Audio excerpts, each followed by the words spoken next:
So I'm sitting here. It's funny. So I don't actually own a Bible.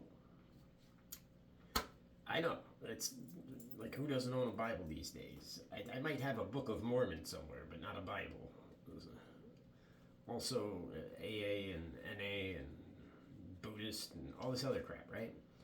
The Bible is kind of just something we take for granted.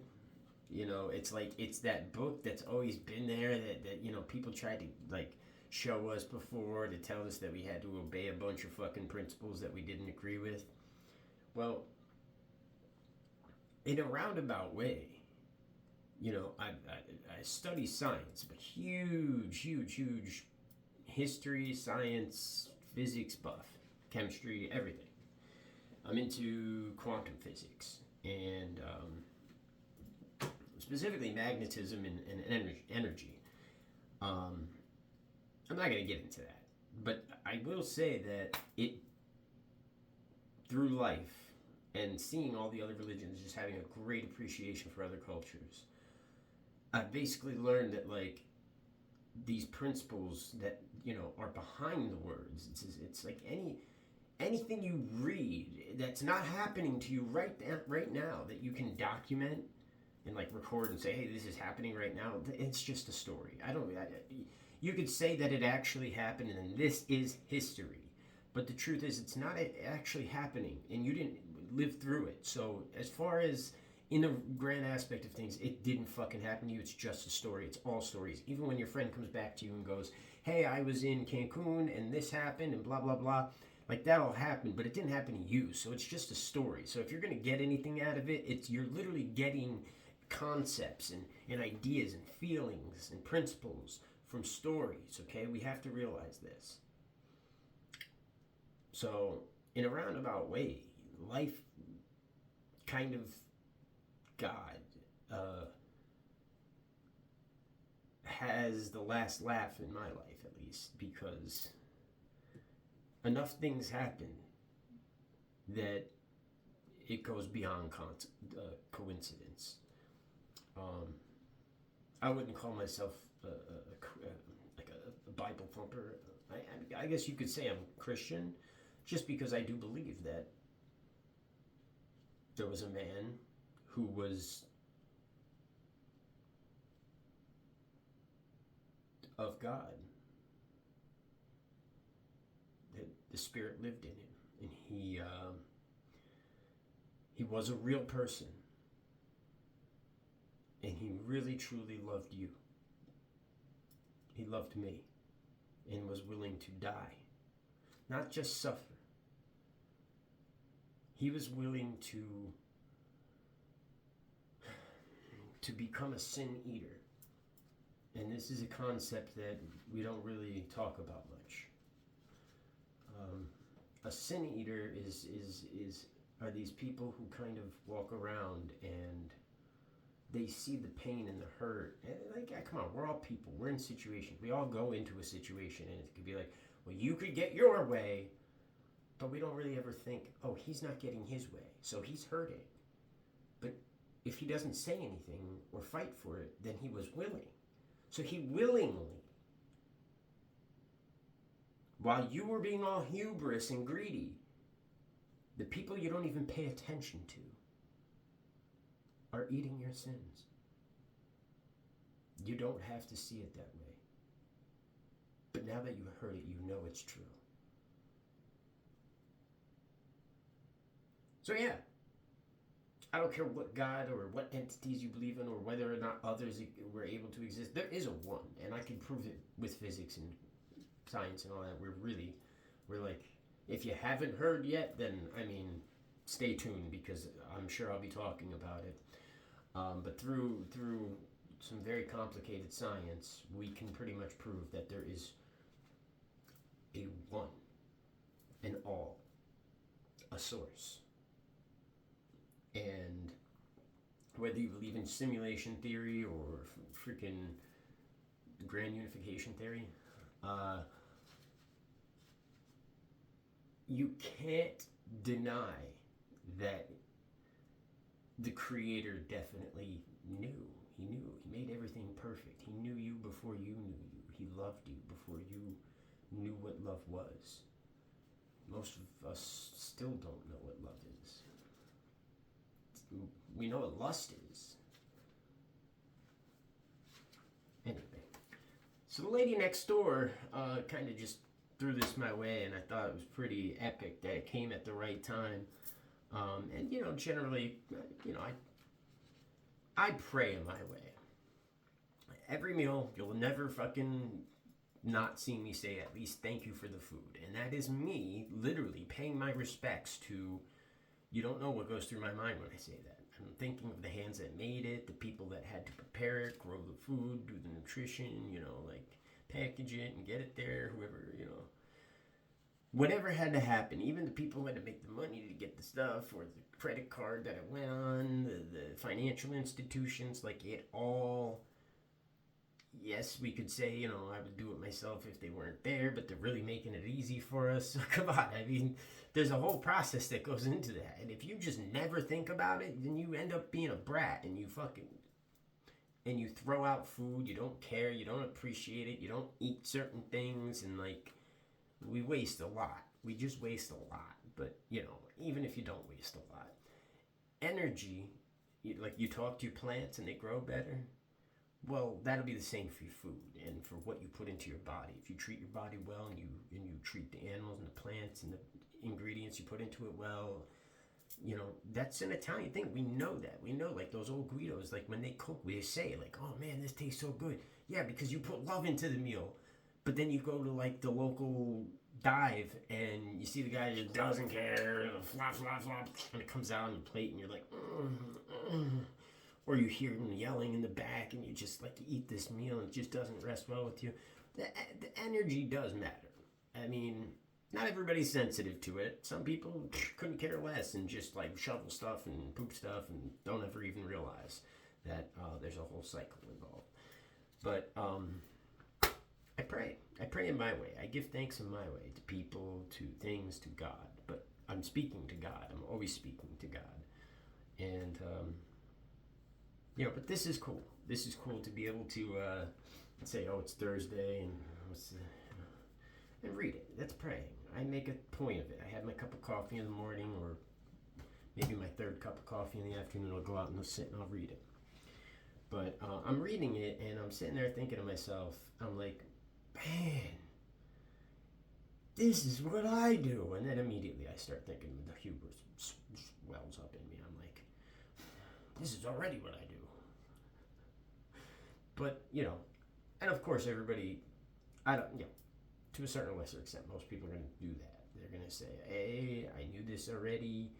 But we're not very good at being honest with ourselves. I have gone through this stuff much earlier in life. So I developed a system of self-analyzing and being honest with myself. And that's why I kind of seem carefree a lot, because I know who I'm being true to. And that's why a lot of times people try to trip me up or get angry and get all weird and fucking possessive and stuff and foolish in public. And they try to drag me into it. And I'm just saying, they're like, man.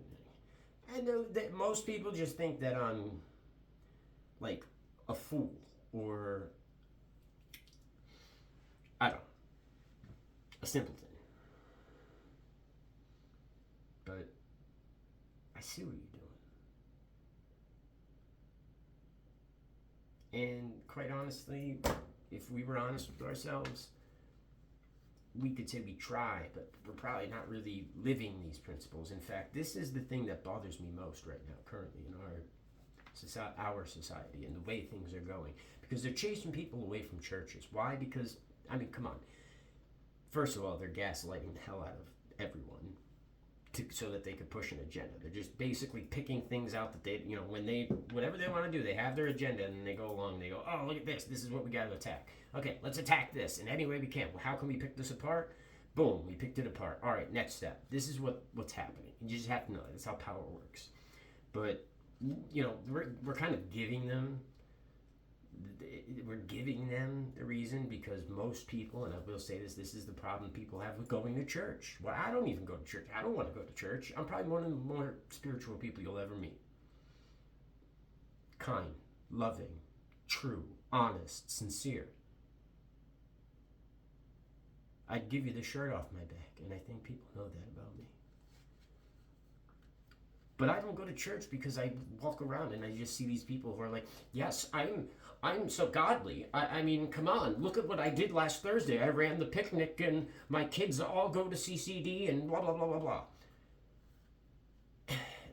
Yet you walk up to them and let them know, like, on a Friday, you see them in school because they're a teacher or something, and you were late on your homework, and you try to explain to them you had problems at home, and you'd love to make it up and stuff, and they're just they just aren't even paying attention to you, and then they're over there being catty and cliquey with the popular kids, like a teacher, because that happens, and giving them breaks and shit, stuff, but not you who's being sincere, because you're not loud, you're not extra, you're not feeding some sort of self-gratification that everybody knows this is what we walk around and do.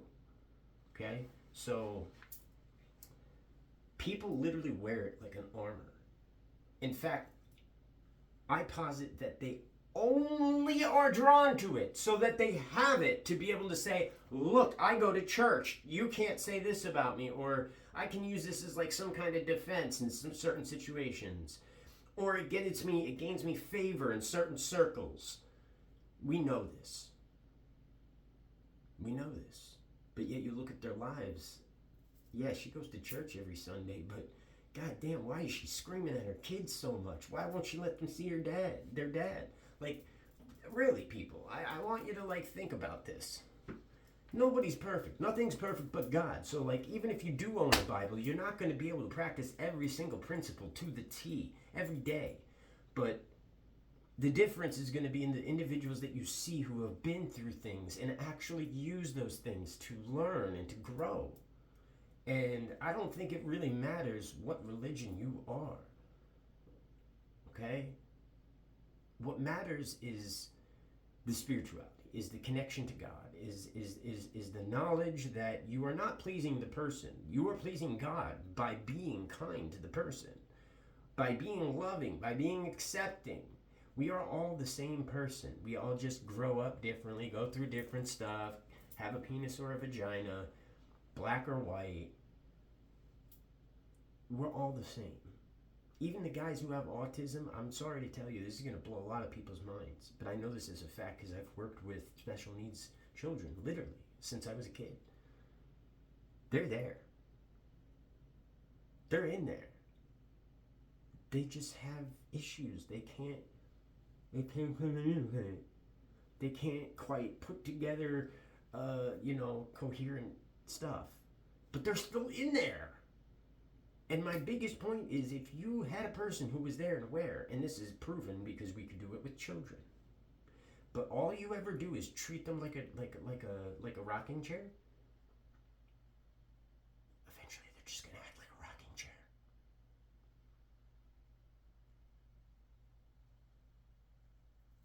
This is how I know, because I can talk and communicate to anybody, even animals. In fact, I would compare my cat's intelligence to that of maybe a 5-year-old, between 3 and 5.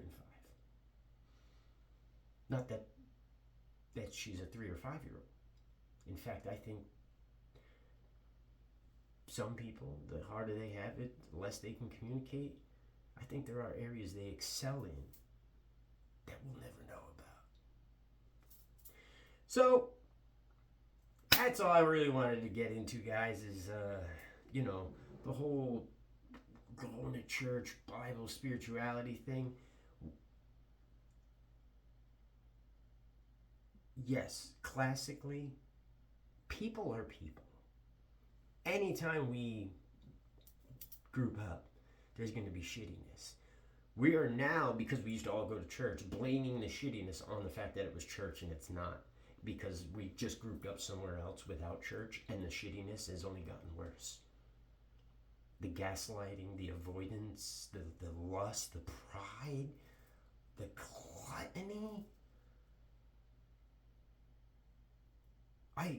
you end up accepting these parts of yourself and you learn how to work with them, but geez Louise, the amount of gaslighting and just pure ignorance of people's own actions, just like I deserve to be happy, and then walking away like with this permission slip waving in the air like you just did something good.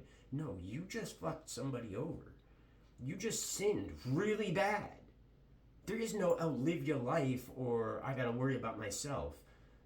You do that while being a good person. That's the whole point. But hey, it's not my soul.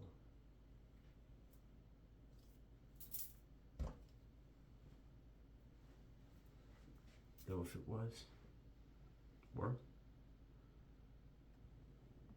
I'd love you anyway. God be blessed. Yahuwah, Yeshua, Yahweh, Buddha, whoever blesses you. Take that blessing and quantify it. Quantify. Oh yeah. And make sure you treat yourself once in a while. Don't take everything so serious.